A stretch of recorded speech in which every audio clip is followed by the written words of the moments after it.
Hey investors, Bradley here from Watson Estates, and thank you for joining us. We are the largest, fastest podcast for Toronto real estate on iTunes, Spotify, and Google Podcasts. And here we are bringing you only the finest of guests. With me is Dave Butler. He is the top honcho. He is number one, in fact, rated number one on CMP's annual top 75 mortgage broker report, and they've been there for the last 3 years. And he specializes in investment properties and dealing with people looking to buy rental units. So we have a wonderful conversation today. He is full of a wealth of information. In fact, their team, as far as I know, from later conversations I had with him after we finished recording, was this year, they're aiming for $500 million in mortgages in the next 3 to 5 years. They're hoping to get over $1 billion in mortgages. So no small squad. And a great conversation we had today. You're going to learn a ton of stuff as it relates to what's happening in our market, some of the tensions. We talk about interest rates and how to generate cash flow in our area, and really what comes next in the local market. I think you're going to enjoy it. Watch this. Hey, Dave, how's it going today? Very good, very good. How you doing? How you been? It's been a while. Yeah, I'm doing quite well. We're staying inside as much as possible. Good for you. How are you guys doing over there at Butler Mortgages? Quite an interesting ride there. Yeah, it's obviously August, so I mean this is the heavy month usually of every year, and this year is no different. If anything, it's probably a little crazier than most of the Augusts that we've even had. Even I would compare it to how it was in 2017. It was bananas year, and it was weird. It looked like there was going to be a bit of a slowdown for us, even when COVID kind of started. When I say that, I'm very loose with that, but I mean that for us in Canada here, and specifically Ontario, in mid-March, we by about mid-April, we were looking at our numbers that, our day-to-day activity numbers, and they were trajecting down. And then I remember thinking, okay, maybe we might have a little break here. And that was literally when I said that was the inflection point. Like, it was just been just an absolute rocket since then. So yeah, very busy, crazy. Summers are interesting, right? I mean, it's fun because the weather's good and weekends are fun, but the reality is for most brokers and I'm sure realtors, the summer is never that fun because it's just work after work after work. So I mean, our businesses are parallel, so we're all in the same boat there. So maybe for some of our listeners, now we have the best listeners, and therefore we bring on the best guests because they're worth it. And that's why we brought you on today. Maybe tell them a little bit about yourself. Tell them about Butler Mortgages, maybe a little bit about what makes you guys different. And you guys are absolutely different from your competition. Sure. Butler Mortgage is basically our brokerage. It's owned by myself, my father, my brother, my mother's even our compliance officer. And it kind of developed because, when I was 22 years old, I got into the business right out of university. I apprenticed at my dad's. My dad was a mortgage broker for a long, long time. And my younger brother was actually already working with him, waiting for me to get out of university. And so I then went and joined their brokerage, learned it for 8 months. And they had a really unique way of doing business. It was very transactional based in the sense of, it was very hyper marketing. It was just, and I had a different idea as to how I thought I wanted to maybe build my practice. So at the ripe age of like 22 or 23, I can't remember exactly, my dad was cool enough to get me kind of hooked up with Mortgage Intelligence, who I'm sure only because my dad asked them, gave me a chance to kind of build my own team at that age. I had no experience, really nothing. And then obviously I brought my old business partner, Dan, in with me. We had always been kind of running little businesses throughout high school and university. And then we were off and running. So we kind of, like, Dan and I, our division of Butler Mortgage specializes in basically working with real estate investors. We're referral only at the moment.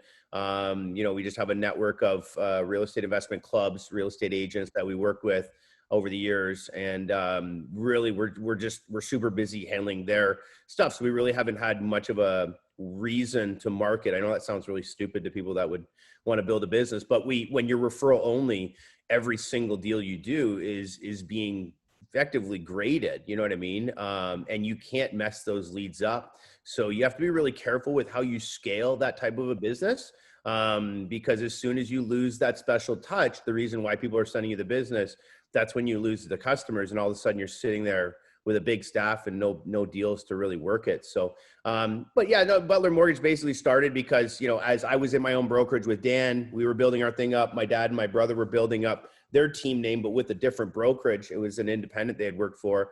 And then I think it was like around 2010, 2011, we were like, wait, we're giving way too money to each of our brokerage houses. So we just decided I would go take the course, the brokerage course, start up our own brokerage. And then, so we left our individual brokerages where we're at, came into one, but we still maintain effectively two different offices. I mean, we have we're in the same office space, but they're on the first floor, I'm on the second floor. We basically operate completely independent of each other, but just under the same brokerage name. And so it's kind of wild because for all these years, my team really hasn't had, we call ourselves Butler Mortgages, we are, but I mean, you know, Ron and Will, my brother and my father, they kind of own the name, and not in a bad way, but they are the hyper marketing. They're on the internet. It's their very rate discount site. I mean, when people think of Butler Mortgage, that's kind of what they think of. And, you know, so for us, you know, we've never really had a name, so we have something coming up, which I'm sure we'll talk about, but yeah, we have some stuff coming up where we're kind of going to give ourselves a name and still be under Butler Mortgage, you know, just a different division. But, yeah, that's kind of the break. That's probably a long-winded breakdown of Butler Mortgage, but, that's kind of how it runs. Very good. Very good. Yeah. We'll talk a little bit about where people can find you at the end, because I think by the time they finish listening to you and what's coming next and everything from the perspective of an investor, I think they're going to want to contact you. And so let's get into, I do daily podcasts as much as possible, as much as the news allows. And so I personally am extremely interested in this default cliff or the mortgage cliff that's en route.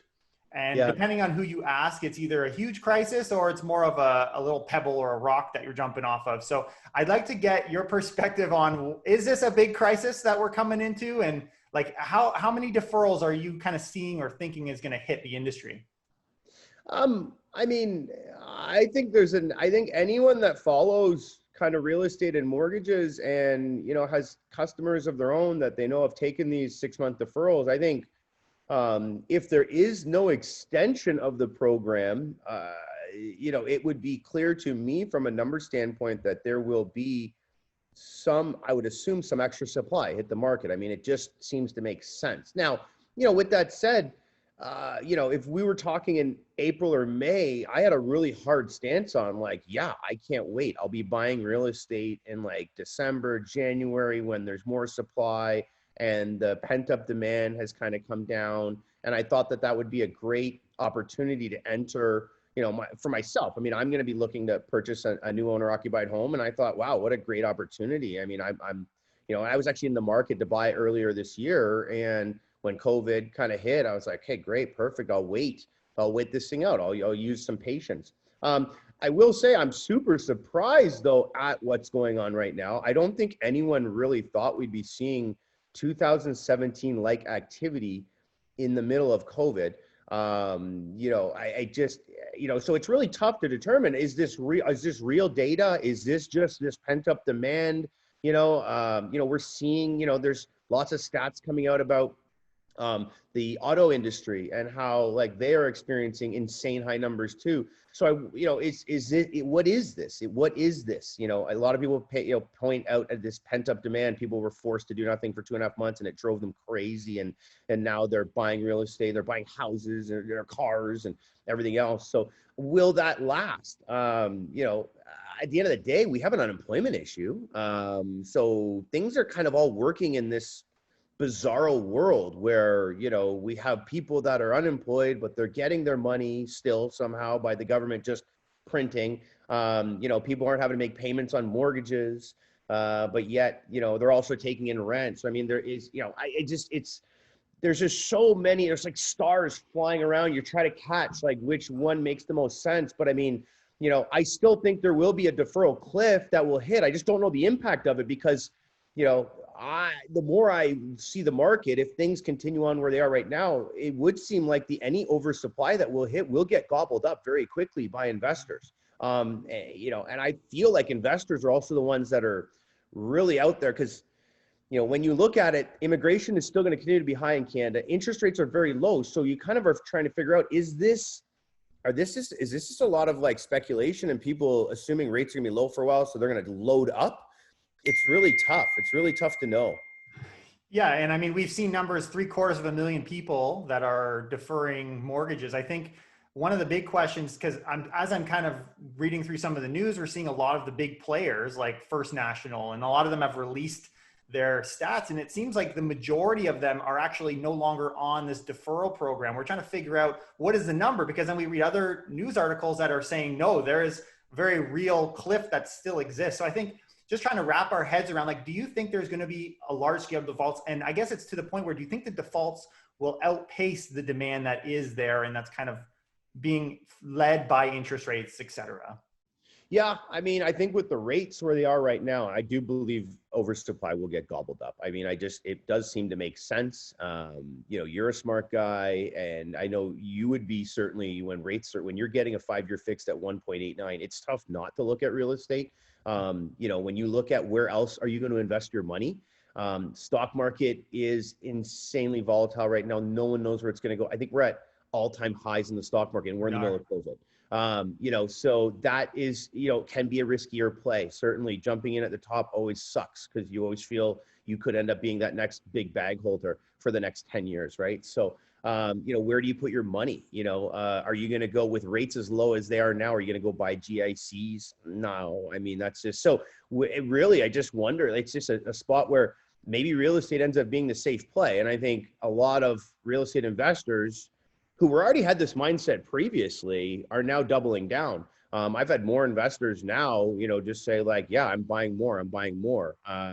There's going to be another 500,000, new immigrants come to Canada when they open up the doors. I've been hearing of situations. I've been trying to get a lot of information from people in the immigration sector that I know, and they're saying that there is literally just hundreds of thousands of approved immigrants ready to come here as soon as the doors open, already approved. So paperwork's done, everything's all done. They can't get here because of the travel restrictions and whatnot with COVID. So, and we're still taking applications. Yeah. So it's not like that has slowed down. It's just the ability for them to enter the country has slowed. But when they open the doors, it will be here. So as an investor, low rates, high immigration, those are kind of the two big things that you're looking at when you're talking about investing in real estate, when you're putting big money in real estate. And maybe that's what big money is doing. But I definitely think there's going to be a cliff. I just wonder what it's going to be, because, who are the people that have been the least affected with this stimulus? I don't know, the guy who owns the bowling alley. You know what I mean? Because a lot of people have been, if anything, some people are making more money on CERB and on EI than they were at their jobs. You know what I mean? It's obviously that has to do with, some issues with the programs and the government issuance of the funds. But I mean, at the end of the day, I know myself, and I know you, and I know other real estate investors, we're all sitting here going like, if there is a cliff, we're buying. So then I think to myself, because you know how that works, right? I mean, you don't want to follow the herd. So I'm like wondering, like, are we all the herd now? Like, what is going on here? Because a lot of smart people have the same idea. And I just wonder, maybe, is it even going to come? Like, it's honest, it's so crazy. I mean, to think about what we're going through right now. And it's just, it really baffles my mind, but I'm still going to stick to my plan, which is I'm going to be aggressively seeking to purchase a new owner occupied home. And I'll be looking to purchase other real estate, some investment real estate, if the right deals are there. But it's got to make sense for me, obviously. But I do want to see, I mean, in a weird way, I want to see a cliff as a buyer. But whether it comes or not, we're going to see. I think we also, you and I know, I mean, real estate activity is not generally going to be insanely hot in November, December, January, February, March. It's just not. It starts to heat up in March, but November can be a big month as well. But December, January, February, and with the timing of the 6-month deferrals, if there is no extension on them, that means a lot of people who had done the deferral in March and April are coming due in September, October. Their first mortgage payment won't be coming until October, November, December. So when will those people be forced, who are now still jobless and don't have that kind of extra stimulus, when will they be forced to sell? December, January, February-ish, maybe into the spring market. Who knows, right? But so before we move on to our next topic, I want to grab you on that one there. It's a good question. Do you think there will be an extension before we move into this? Is a perfect segue to our next one. Do you think one will come, or do you think not really? I mean, I know my dad and my dad, obviously a lot of people follow him. He's a big Twitter guy and a lot of people, I mean, he's very opinionated as well. And I know, he's hearing that there is discussion, so definitely where there's smoke, there's fire. I mean, as a buyer, I was kind of in a weird way, just, as a real estate investor and someone who's trying to move forward in my own personal life, I definitely was. It's good to have the information to know. And I think at the moment, knowing there wasn't going to be any, that was when I could plan my attack. I think now the discussions and things that we're hearing are that it is going to be on the table. The government and the banks and everyone else are going to be discussing this. So, I mean, hopefully we will know. I just like to, I need to know information in order to get my plans together. But the answer to the question is, I think it's tough. I mean, when you look at the way money is securitized and you look at the way the banks lend out the funds and how they're getting it, 6 months at the time was kind of like, a lot of us in the industry were like, wow, they were giving like that was kind of what you thought the most they could give. To give more, I think that definitely then there will be some type of government program that would be backing the banks in some way to give more than 6 or 8 months. I mean, a lot of us thought 6 to 8 months was the max they'd be able to do. So if you're going to go over 8 months, I feel like now the banks then must be getting some type of help from government. That's the only way that would work. What I love about this conversation is we at Watson Estates we're scratching our head about the same issues, and it doesn't matter how high up or down you go. If you can determine what's going to happen here, it's great, because I mean, you could make just as strong arguments saying, the insurers, they don't want there to be an extension, but the lenders, they do, right? Like, yes, we should extend it. So I guess it depends on where you are. And even when we look at the highest level of government and regulation, they are also confused. There's a big tension right now between the CMHC, and they're making it harder to qualify for mortgages. And then we've got the Bank of Canada, we've got OSFI bringing down the stress test. There's like this real conflict on, is the market supposed to go up and down? Because we get the CEO of CMHC saying things are going to crash, yet, you know what, we're going to make it a little bit easier. We're going to lighten the stress test. So what do you think about that whole kind of conflict and discussion up there? Are they just confused? I think it's been, as a player in the industry, it's been very interesting to watch this. I mean, this is the first time I can remember on record, at least in the last 20 years, that the other insurers, Genworth, and for lesser extent, Canada Guarantee, because they just haven't been in the market for as long, but Genworth and Canada Guarantee did not follow CMHC's rule change, which, if you would have asked me when CMHC, and people did ask me, and I think I'm even on record and I'm on probably YouTube or somewhere saying, I've never seen Genworth and Canada Guarantee not follow suit. So therefore it would only be a matter of time. A couple months later, I'm eating crow, I guess, technically, because they haven't made the change. And even with Evan Seidel from CMHC coming out and almost not publicly like admonishing them, but saying, like, acknowledging the fact that they haven't made the change publicly. And I remember thinking like, oh, wow, like Genworth and Canada Guarantee callers must be getting hot. And no, nothing. We haven't heard anything. So yeah, no, I mean, to echo your point, we just kind of wait now for an unofficial email. Like it used to be, you could kind of guess as to where things are going to go. And there was predictability to it. I mean, right now there is no predictability to it. And you talk to certain people at big banks, and they're saying one thing, and you're talking to big people at insurers and they're saying a whole other thing. So I've never seen things as far off ever in my whole 20 years of doing this. So since CMHC made that announcement, their changes that weren't mirrored by Genworth, have you guys changed have you taken some clients from CMHC, moved them to Genworth, or have you changed so that your entire book of business is transferring over? Like what kind of adjustments have had to happen? Or do you just not have that much, are you not in that market as much? Well, so it's kind of weird. So you don't, as a mortgage broker, we don't have the ability to ask for a specific insurer.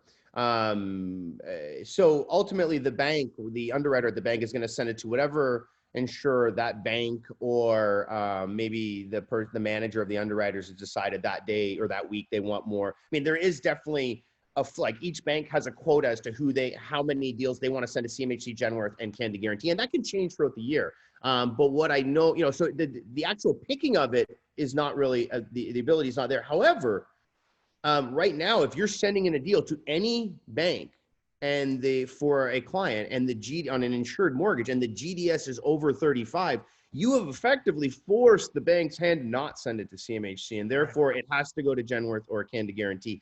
So the answer to the question is yes. I mean, we have not via verbally or by asking them, but we have definitely sent in files that were not CMHC approvable with the new rule change that are approvable at Genworth and at Canada Guarantee. And yes, the banks have sent them to those insurers and they have approved. So without question, CMHC has lost some market share in this time span. Now I think, that's Evan's bet. Evan's bet is that he obviously is either looking to reduce market share or he was really hoping that Genworth and Canada Guarantee would follow suit. But he must be okay with losing some market share during this because maybe he's a genius and he knows he's about to drop some bags on their heads. Who knows? Like nobody really knows. But right now he doesn't look the smartest. But I think that's also people are looking at his comments and his predictions in a very small lens. And I think he's using a much wider lens. I think when he was talking about that 14% reduction, I think or maybe he did think it was going to be sooner, but I think it's something that if fundamentals were at play, it may happen in the future. But when you have the government just printing money, that changes everything. Right. So Evan, for the people who don't know, is the CEO of CMHC. So should we at that, that's okay. So should we, at this point, be cautious about handing out mortgages and stimulating the market or like things? So a big argument I hear all the time, just to rephrase it, is personal debt levels, right? Personal debt levels in Canada are astronomical. Should we be pulling back? Like realistically, like if you had control of CMHC, would you be, I guess realistically, CMHC should be in step with the government, which they've taken their own steps recently, but should we be tightening things? Like naturally, does it not make sense that we should be tightening instead of making it easier? And now in the sense of what they're qualifying for, they have tightened it, but they've also brought the stress test down. So there's conflicting points here. Like, is it really an issue, the personal debt levels, or have they just written it off as it's just how it is and it's not really a concern? What are your thoughts on that?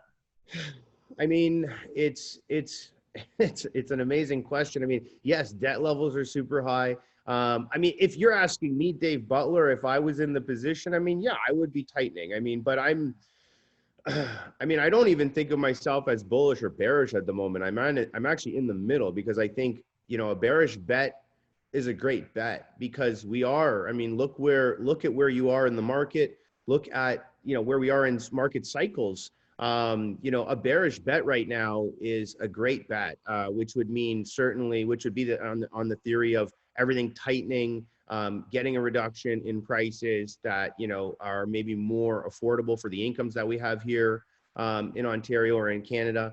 But, that's the whole thing. I mean, when you look traditionally in the past, a lot of bears get chewed up, on bearish bets because they bet too early, because big bull runs can go long, as they say in the stock market, RSI levels can still pump up, even when you think they're about that things are overbought, which really, if you think about it, we are overbought, but then it's a supply and a demand thing. I mean, At the end of the day, it's a rates, supply and demand, and it's just, I'm completely in the middle. Like, I mean, yes, everything that we've said, I mean, debt levels are too high. It was way too easy to get mortgages for a long time. Canada and the way that our real estate market has gone when compared to other countries, it's insane as to the growth. But that's the problem, is you really betting against momentum like that is tough, but a bearish bet is smart. It really is. So things should tighten. I mean, look where we are. Look at our economy. We're in the middle of COVID. Auto industry should not be having their best, their best quarters. Not a lot of people should technically when unemployment is high. That's the whole thing, is unemployment is at its highest level it's been at in a very, very long time. Why then are consumers still consuming the same amount of goods as they were before? That's because we've been given this monopoly money to play with. But the idea is the monopoly money cannot go on forever, or else you effectively are going to kill your currency. You're going to do all kinds of extra terrible things that no one really knows the price of. But anyways, I could drone on about this stuff forever and just bore everybody. Oh, it's really good. I appreciate you droning. So you're in the middle. You're kind of a bear and bull market. You're obviously dealing with a ton of investors that are coming through and Sounds like they're buying based on what you said earlier. So what markets are they looking at? Like if you're going to make a play to make a purchase right now, what are they looking for? It's always going to be that suburb where the rents, and I say suburb, I mean, it's going to be that city or suburb where the rents are going to work themselves out with the price of the home and the mortgage payment. And that's always kind of been the case. If we look at traditionally the last 20 years and kind of there was movements. I mean, there was a while there, in the early to mid 2000s, even late 2000s, Hamilton market got really, really big. It was like a haven for investors. And then as soon as the price gets too high to the point where the rents aren't able to get you your cash flow, that group of investors would just go and find the next area. And I think it was like Cambridge. And then the years later, it was Kitchener, Guelph, Waterloo. It was kind of like, and you noticed a pattern. It was like anywhere where you could get a house back then for like 300 to 400, that was like the next hot area. Right. If for investors, I'm talking about real estate investors. Yeah. People will think I'm an idiot. They'll be like, no, Toronto is best. No, we're talking about specifically as a real estate investor buying a home to rent to own or to rent it out.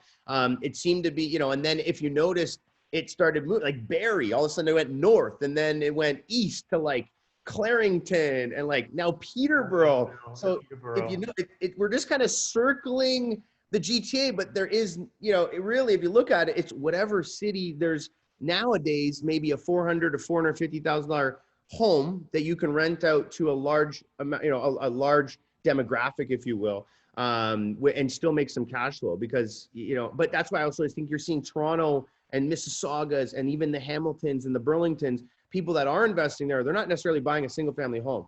They're buying duplexes, triplexes. That's now kind of, there's been a resurgence, if you will want to call it that, of multis because again, it's all about making the rents, and the mortgage payment and the rents all make sense, right?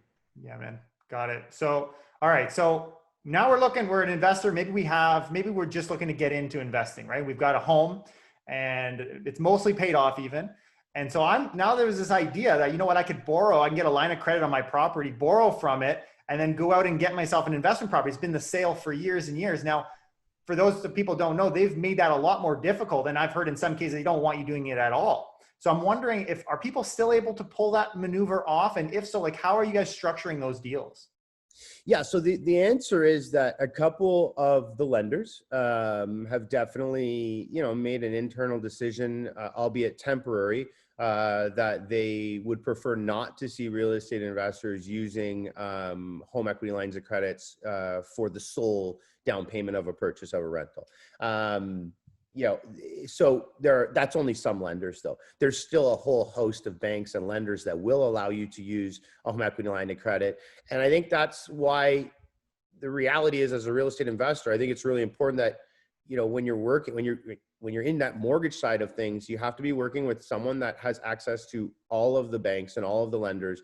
And that's tough. A lot of people don't know this, but mortgage brokers as a whole do not have direct access to big banks like RBC, BMO, CIBC. These are three incredibly big banks that have great rental programs, but they do not have, but brokers do not have access to these.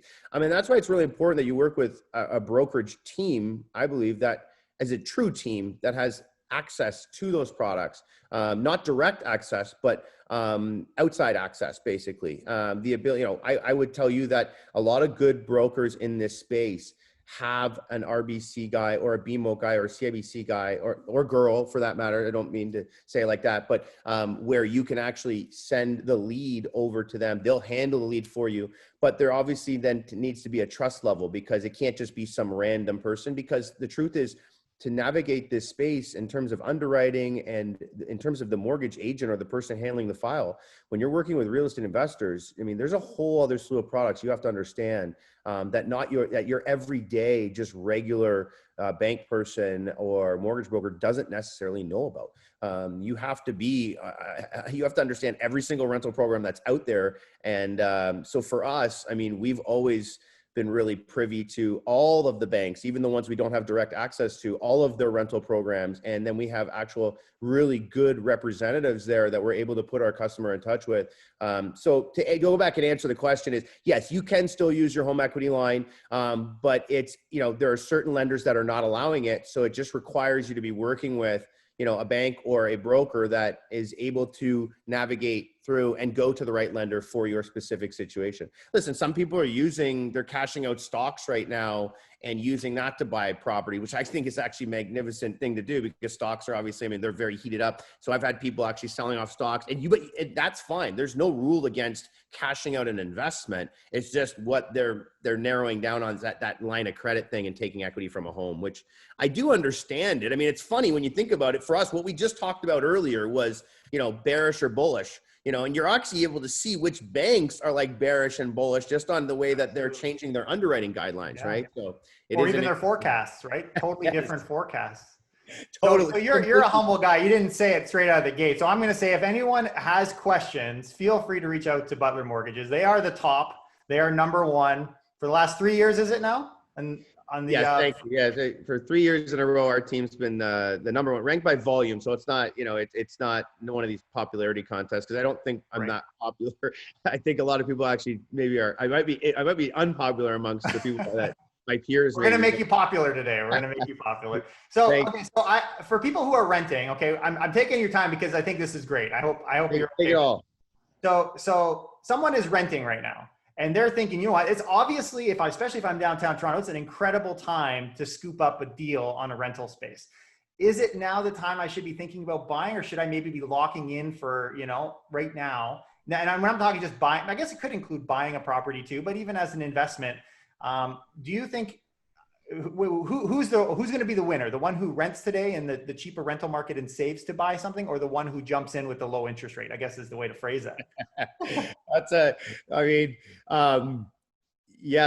The bear in me definitely says that you may be able to wait for a deal, but we've also, the reality is like, and again, that's my pick. So if we go back to my personal thesis, I do plan to be buying a new owner occupied home in the GTA area, but I'm not buying today. I am going to wait. I'm going to wait it out. And here's the thing though, I am very okay with the idea that I could wait it out and the price runs up on me more. And then maybe in a year I have to pay more for that house. That's a very real possibility. And it's just part of, that's the gamble. When you make a decision and you're making decisions for $500,000 house, $1 million house, $3 million house, you should have a plan, and then you adjust your plan if you have to. But for me, for most people, if you're renting right now and you're looking to buy an owner occupied home in the GTA or surrounding areas, rates are great. No one's going to be upset with you over your interest rate you get. But is it the right time to buy? That part I'm thinking, and I would be targeting a certain area. If I was them, I'd be targeting that deferral cliff. What we talked about earlier, which is what I am targeting. I am someone who's buying an owner occupied home. I am targeting that deferral cliff. I am looking for there to be some excess supply. I'm looking for hopefully the timing to be right, where it maybe happens in December, January, February, where there's not as many buyers. And then you get what I would basically call, if it was a stock term, a quick dip to buy. It's not going to last long, because if the timing does work out right, you're going to head right into the spring market, which traditionally a lot more buyers come out of the woodwork, and you'll lose that little dip. That dip will get gobbled up. So, but that's also, that's a gamble. But I'm a gambler. So, that's why I'm okay to play that. So when we look at the stats from this past year, from December till March into 2020, there was $130,000 or $120,000 price increase on the average home in Toronto. So, you're a gambler, but it's clearly calculated. And I don't disagree at all with what you're saying. So for interest rates, because you're obviously in tune with what's going on with interest rates, do you think interest rates will come down? But also, even if they don't, do you see lender rates coming down? And how is that going to look for applying for a mortgage, let's say into our prime peak season, which we're kind of pointing right now to December through February timeframe? What do you think will happen between now and then? So right now the rates, there's pressure on the rates to stay low. I think the one good thing is, like, for instance, if you want to look at rates, look at two different rates, right? We've got the Bank of Canada rate, which is kind of controlling the variable rate. I would sit here and say to you that the Bank of Canada is going to have a very, very, very tough time raising the prime rate for at least the next 12, maybe 24 months. So I think if on that side of the variable, you're looking at a consistent prime rate. But what we've seen is the banks are able to mess around with the discounts. I mean, we saw that rate when COVID had hit. Previous to that, we were at like prime minus, let's say 50 as an example. And all of a sudden, by the time we were in that really uncertain period in like, mid-March to mid-April, we saw prime, the discounts gone, and we were back to like prime or prime plus 0.1. It was really meager. So there is the ability, obviously, for that to be played around with. And I think that certainly the banks will likely do it on a seasonal kind of thing, and I'll get into that in a second. And then as far as the fixed rates go, I mean, the bonds are going to be pretty low for a while again. I mean, most money market people you talk to, I mean, believe that the bonds are going to stay pretty low, which means obviously fixed rates should stay pretty low. But we get back to kind of this seasonality thing. I can just tell you as someone who's been in this for 20 years in a row, there is a seasonality to interest rates, in my opinion, from what I've seen. It certainly is not every single year, and it's not like clockwork.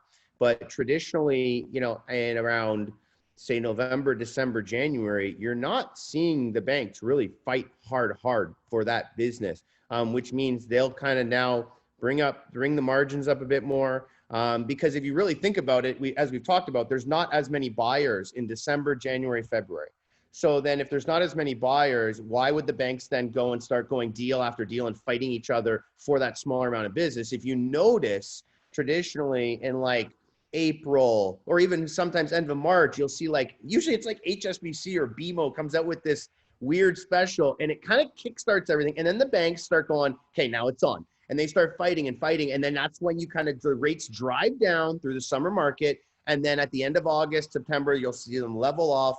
And then you might see some margin pickup. So, but that's just the way I see. I think if you look at rates as a whole staying pretty low for a while, you can start to pinpoint when you'll start to see them margin up and margin down a bit. Awesome. So variable or fixed? I'm a fixed guy. I mean, I'm a fixed guy. I mean, especially if you have a 1 in front of it, it's really tough to say no to a 5-year fix with a 1 in front of it. But the variable people are going to be like, well, hey, I mean, the fixed rates could come down and you could get a better one. I mean, but I personally, if you're saying, Dave, you personally, what are you? I'm a fixed rate guy, especially if the price is right. I like certainty. I don't, and listen, you also got to realize if you're taking the variable today, you are taking it on the bottom. I mean, there isn't much more room for prime to go down. Yeah. So you have to weigh that out as well and say, okay, like if I do go with the variable, I'm basically going with the variable in the hopes that A, it'll stay low for hopefully the 5 years, or B, that the fixed rates will come down and I'll lock it in. Because obviously almost every variable rate in Canada, you have the ability to lock into a fixed rate at that time, but it's all about timing. Or is there more likelihood that the variable starts to chop up a bit in 2 years, 3 years, and then maybe over an average, you might have been better taking a 1.89 5-year fixed rate, let's say. But, it's kind of interesting, that question, because it's kind of a no-lose situation, right? I mean, right now, today, with the rates where they are, unless you told me that the prime rate's going to be up near 4% or something in 3 or 4 years, I think you can't lose taking fixed or variable. But me personally, with a 1 in front of a 5-year fixed rate is sexy. That's no matter, and there's nothing sexy about mortgages. It's actually, it's terrible. I mean, we look at numbers all day. I get like a 1 in front of a 5-year fixed rate. I like that. I like that. That's what does it for you, eh? I love it. Well, thank you. I've never seen it. I mean, these are all-time low rates right now. We've never seen this stuff. So yeah, I like a 1 in front of it, but. I've overstayed my welcome. Thank you so much, Dave. I want to give you a chance to share where our guests can find more information and maybe a little bit more about what you're doing with your rebranding there at Butler Mortgages. Sure. So it's just, as we talked about, we kind of give ourselves a name. So, I mean, we want kind of to model ourselves, since we are referral only, our team, but we did want to kind of get ourselves a name. We probably will do a bit more marketing. We wanted to kind of separate ourselves a little bit. So we kind of, when you look at like the banking models, you've got TD Bank, and then you've got kind of TD Private Banking, or Scotia and Scotia Private Banking. So we kind of looked at the different ways to set things up and figured Butler Mortgage already kind of has its brand. We will kind of give our team name name, a little rebrand, nothing crazy. Butler Mortgage Select, just going to go BM Select, changed our logo a little bit. And we'll be launching that to our clients and out in the public in probably beginning of October. And it's just a way for people to get directly to us. Right now, if you try to get to me through the Butler Mortgage website, it's kind of controlled by my dad's side. You have to mention Dave Butler, and then I would get it.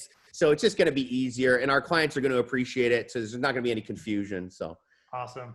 Thanks again, Dave. I really appreciate you joining us today. Thanks, man. Hope to see you again soon. Take care.